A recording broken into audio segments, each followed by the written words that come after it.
Thanks for joining us today. My name is Peter Teriello. I'm the Director of Business Development for Anserve. And today I have with me Amut Bislley, owner of Tigress Cybersecurity. Thanks for coming on down. Thanks for having me, Peter. I appreciate it. Yeah. Tell us a little bit about Tigress Cybersecurity and what you guys focus on. Sure. So Tigress was founded in 2020. We're a B2B and B2 high net worth company. We essentially create infrastructure for companies and home-based businesses. And what we try to do is give them an infrastructure that will protect their system, but also alert us if they're getting attacked. Interesting.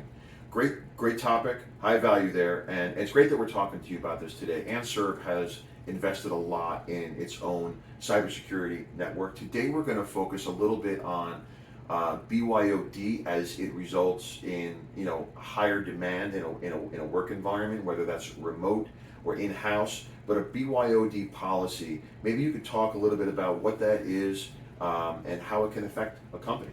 Okay, so bring your own device policy. Essentially, you need to have a certain level of security before you walk into an organization.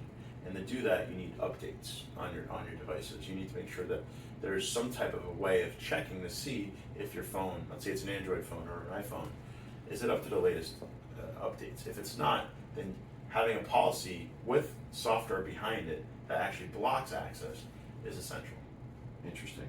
And so what kind of problems can come about from things like this? Businesses are relying on remote employees or a hybrid employee in the office, out of the office. And this BYOD, this thought of bringing your own device to a workplace or to a job, how does that affect the company? It's a good question. So one example I can think of is a recent person that reached out to me, works for an organization, and his personal device, his iPhone, actually got hacked.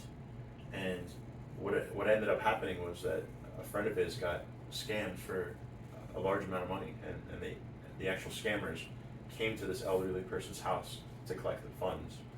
It turns out what happened was that he had clicked on an Instagram message from an old girlfriend of his, and she was asking for money, and he thought it was kind of weird, and clicked on it, and there was a picture. Well, that picture was actually malware, and it infected his Instagram app on his phone, which had access to his microphone, and access to his screen, and access to his pictures.